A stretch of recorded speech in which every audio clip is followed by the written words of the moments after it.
Graça e paz, pessoal, da parte do Senhor e Salvador Yeshua. Louvado e engrandecido seja o nosso Deus e o nosso Senhor e Salvador Yeshua por tantas maravilhas, né? Pela palavra dele, que é maravilhosa. Então, que o Criador continue a nos dar direção, para que possamos ser nutridos, fortalecidos, com a presença do Espírito Santo agindo em nós, para que possamos compreender a palavra de modo espiritual, amém? Fazer uma oração breve em prol dessa mensagem, como vocês estão vendo aí o título: Vá e não peques mais. Essa mensagem, essa palavra, ela vai abranger muitas outras mensagens, mas eu vou falar especificamente dela hoje, amém? Então, que o Criador continue agindo para a glória dele. Pai amado de poder e glória, soberano de Israel, Pai, o Senhor é onisciente, o Senhor está presente em tudo, o Senhor é grande e poderoso. Teu agir, Senhor, é contínuo, juntamente com o vosso Filho, que tudo faz pela permissão do Senhor. Que vidas sejam abençoadas por essa mensagem, que possam compreender a riqueza da mensagem predita pelo Filho, meu Pai, e que possam viver aquilo que se aprende, para que o templo seja edificado, que somos nós, templo, morada do Espírito Santo. Possamos ter a consciência de acordo com Yeshua espera que tenhamos, consciência renovada de pessoas que se tornaram adoradores em espírito e em verdade. Pai, que o Senhor opere, como tem operado, para o louvor da glória do Senhor e para o nosso bem. É como eu oro e já te agradeço em nome de Yeshua. Amém. E essa mensagem, ela está aqui escrita em João 8, tá? Não vou ler tudo, é do 1 até o 11, mas continua falando, né, depois a validade do testemunho de Jesus. Eu vou ler a passagem do 1 ao 11, tá? Que vai dizer: Jesus, porém, foi para o Monte das Oliveiras. Ao amanhecer, ele apareceu novamente no templo, onde todo o povo se reuniu ao seu redor. E ele se assentou para ensiná-lo. Os mestres da lei e os fariseus trouxeram-lhe uma mulher surpreendida em adultério. Fizeram-na ficar em pé diante de todos e disseram a Jesus: Mestre, esta mulher foi surpreendida em ato de adultério. Na lei, Moisés nos ordena apedrejar tais mulheres. E o Senhor que diz? Eles estavam usando essa pergunta como armadilha, a fim de terem uma base para acusá-lo. Mas Jesus inclinou-se e começou a escrever no chão com o dedo. Visto que continuava a interrogá-lo, ele se levantou e lhes disse: Se algum de vocês estiver sem pecado, seja o primeiro a atirar pedra nela. Inclinou-se novamente e continuou escrevendo no chão. Os que ouviram foram saindo, um de cada vez, começando pelos mais velhos. Jesus ficou só, com a mulher em pé diante dele. Então Jesus pôs-se em pé e perguntou-lhe: Mulher, onde estão eles? Ninguém a condenou? Ninguém, Senhor, disse ela. Declarou Jesus: Eu também não a condeno. Agora vá e abandone sua vida de pecado. Há outras traduções que falam: vai, não peques mais. A palavra, ela é maravilhosa, maravilhosa. E eu disse que vai apontar para outras, embora eu não vou expor aqui, mas vou falar dessas mensagens. Então, quem já tem conhecimento, né? Quem já se encaixa lá em Efésios Efésios 6, não, deixa eu ver, Efésios 1, versos 13 e 14, eu vou só confirmar, tá? Efésios 1,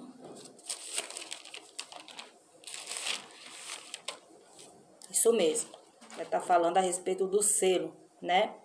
Quando vocês ouviram e creram na palavra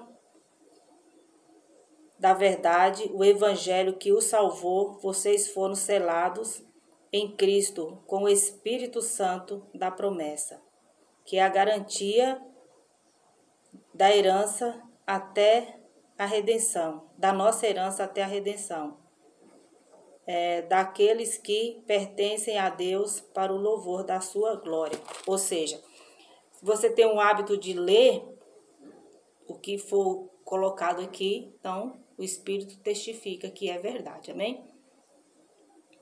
Veja que esses homens, eles foram prudentes. Teve um momento aí que eles agiram com prudência. E é interessante esse inclinar de Yeshua e escrever com o dedo, porque ali representa a lei. Ele está colocando, ó, foi escrito. Agora eu estou colocando como compreensão, tá? Porque a palavra nos dá base nisso. Que há tais que entendem que é preciso continuar ensinando práticas, e existem países que agem assim, do tempo do povo de Israel, onde era dente por dente, olho por olho, dente por dente, como diz o ditado, né? E o caso aqui da mulher que era pega em adultério, ela era apedrejada até a morte. Existe um país, eu acredito, que ainda utiliza desses meios para condenar tais atos, né, como no caso o adultério. E existem outros meios também, quem rouba, né? Então, em praça pública, ali é sentenciado e é feito como nesse tempo aqui. Então, o que eles estão colocando, como diz aqui o verso,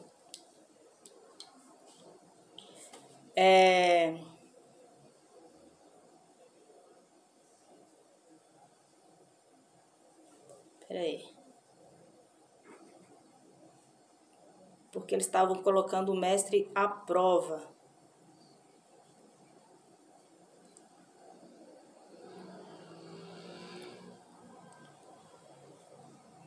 Aqui, verso 6. Eles estavam usando essa pergunta como armadilha, a fim de terem uma base para acusá-lo.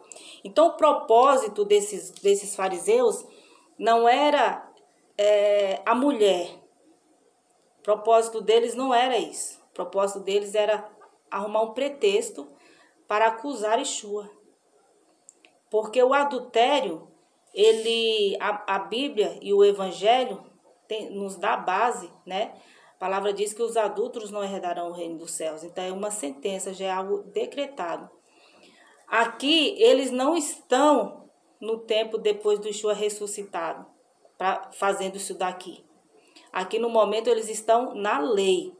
E eles queriam, de alguma maneira, questionar o Salvador, porque ali percebe que pelo texto fala que é pela segunda vez que ele está retornando. Então, o que não faltou foram palavras, ensinos para aquele povo. Então, eles já estavam planejando para que tudo isso fosse comprovado como algo que não era benéfico, que não era de Deus. O objetivo deles era esse, né? E perceba, quando o Salvador se inclina, ele está colocando a questão da lei. Então, se a pessoa se justificar na lei, se desobedecer um dos requisitos da lei, será condenado de todos, por conta que ou a pessoa tem uma mente liberta, e somos libertos pelo Salvador Yeshua, pelo conhecimento da palavra, ou a pessoa não absorveu todo esse conhecimento, está ainda voltado para um tempo da lei, no tempo que era colocado lá, como eu disse, olho por olho, dente por dente, em questão de práticas, para se justificar que estão fazendo algo para Deus. E a própria palavra nos dá base que muitos fariam isso, como matariam, como se estivesse fazendo para Deus, né? E é interessante, primeiro ele está lá escrevendo, eles chegam e abordam ali o assunto, e ele se ergue, ele levanta, louvado seja o nome santo do Senhor e Salvador Yeshua. Quando ele ergue, aqui o texto coloca, eles continuam, porque ele está mostrando, né? Agora sou eu. Mas eles continuam porque eles estão relutando a compreender que ali é o Filho, que suas palavras é de poder e que eles precisariam buscar mais dele, né? E aí o Salvador fala que quem não tiver pecado, atire a primeira pedra. Todos eles não a condenou, né? Não condenou aquela mulher, por quê?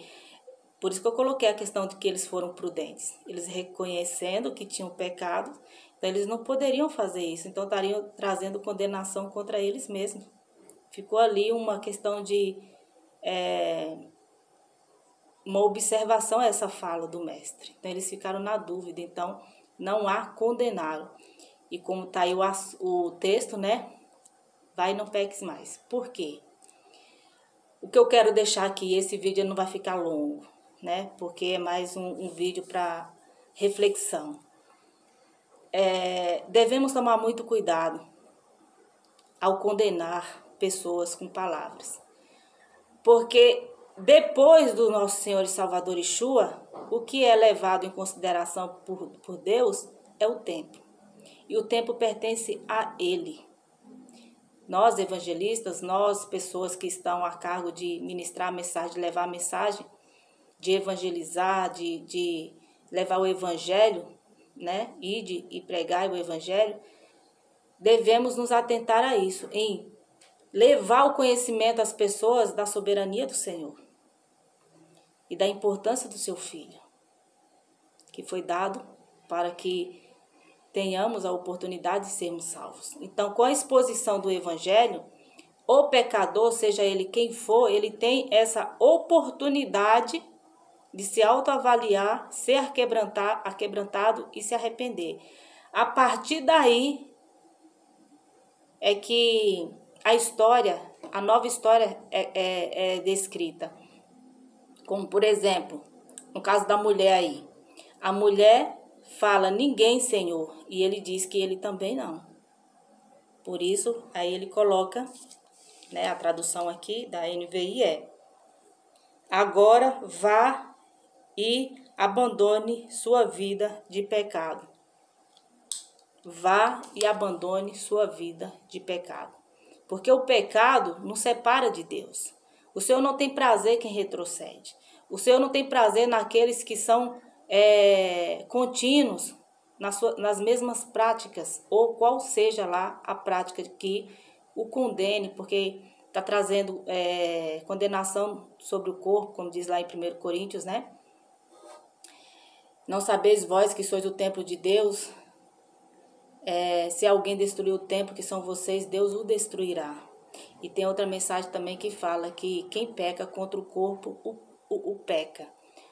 Então, todas as práticas de pecados que envolvem o corpo, o templo do Espírito Santo, não é do agrado do Senhor. Então, isso atrapalha o agir do Espírito Santo em ministrar em nós, e nos dá a graciosa presença do Espírito Santo a ministrar, a nos orientar, a nos trazer sonhos, revelações e compreensão da palavra dele. Então, depende muito do que nós fazemos aqui. É uma questão individual de cada cidadão. Quando se depara com o Evangelho e compreende qual é a conduta a andar em caminho de fé, a partir dali não tem que ter prazer, pecado. Tem que se libertar e buscar, claro, né, ajuda, porque não se consegue sozinho. Então, quanto mais entender a grandeza de Deus, a soberania de Deus, o amor dele, por tudo que ele fez e faz por nós, as pessoas vão sendo moldadas como nas mãos do olheiro, como diz a mensagem, né? Transformadas. O Senhor vai lapidando, o Senhor vai purificando, vai transformando o caráter e o modo de viver de cada pessoa. Então, resumindo, depende muito da vontade, do interesse de cada pessoa. Mas para isso é importante que as pessoas entendam que a mensagem, o evangelho, por si só, já nos dá a orientação de como viver. E qual é o caminho de condenação caso não continue. Então precisamos sim levar a mensagem com amor e com autoridade no entendimento do conhecimento de Deus, para que as pessoas entendam, e da importância do nosso Senhor e Salvador, da nossa alma. Amém? A mulher compreendeu isso, ela seguiu a Cristo. Ela não olhou para trás. Então, a prática do adultério contínuo, depois de ter ali um encontro com o Senhor e Salvador que nos perdoa o pecado, se a pessoa vai continuar, essa pessoa não é digna do reino dos céus. Se a pessoa não tinha conhecimento e foi aquebrantado, se arrependeu, essa é uma nova criatura, não só no campo do adultério, mas em todos os campos que a Bíblia condena. Para isso é preciso conhecer quais são as mensagens que ministram em nós, para que possamos compreender como viver uma vida cristã. E o que não falta são mensagens aqui, né? Coríntios, Efésios, Timóteo. O que não falta também são exemplos, né? Desde de Gênesis, desde o Êxodo, como exemplo de José e tantos outros que se afastaram do pecado dizendo não, porque não convinha, para viver uma vida de obediência. Amém? Então, é basicamente isso que eu queria dizer, que eu queria colocar aqui, para que vocês entendam que todo ser humano tem um processo. Todo ser humano, e não podemos avaliar as pessoas pelo seu atual de pecado, de erro, mas levar a mensagem sem julgamento. E essa pessoa será quebrantada. Essa pessoa, ela vai ouvir, e que seja levada a mensagem com amor, para que a pessoa sinta que de fato você se preocupa com a alma dela. Você se preocupa com a salvação dela. Você se preocupa em que ela, como irmão em Cristo, faça parte desse reino. Que não haja nenhum sentimento egoísta, que não haja nenhum sentimento de julgo, que não haja nenhum sentimento de sentença para sentenciar quem somos nós. Então a gente pode analisar aí quem é que nós estamos sendo no falar. Fariseus, que leva o pecado a Cristo e condena? Olha, essa pessoa está assim, o Senhor vai deixar essa pessoa desse jeito? Mostra aí, né, que o Senhor é Deus e faça a justiça. Não. Senhor, a libertação para essa pessoa, né? Nós sabemos que para todos, segundo a orientação do Espírito, segundo o quebrantamento, segundo o arrependimento de pecados e o conhecimento de Deus, da sua palavra e da sua vontade, as pessoas podem ser transformadas, sim. Porque cada dia que o Senhor nos dá debaixo do sol é pela misericórdia dele, para que vidas sejam libertas, para que vidas sejam transformadas, moldadas com um novo caráter. Você vê que tudo, até a natureza, quando plantamos algo, seja uma planta frutífera ou uma rosa, é preciso ali regar e esperar para que a gente venha desfrutar aí da beleza, da fragrância das flores ou dos frutos. Ser humano não é diferente. Deus nos ensina na natureza, né? Deus nos ensina que até os animais, quando estão híspidos, né? Estão arredios com adestramento, esses animais se transformam em animais domésticos. Então, tudo precisa de uma transformação e para isso é preciso ter conhecimento. Que da nossa parte possamos levar esse conhecimento com amor, visando almas libertas, sem querer nada em troca. Amém? Então fiquem em paz, que a graça do Pai e o amor de Cristo esteja conosco, que o Senhor continue a nos dar orientação, que o Senhor continue a abençoar os nossos lares, que o Senhor continue a trazer resultados na vida daqueles que nós intercedemos, que o Senhor traga cura, libertação, que o Senhor nos honre em ver pessoas sendo libertas e que os frutos em nós possam ser vistos, amém? Então, fiquem todos na paz, até a próxima, pessoal.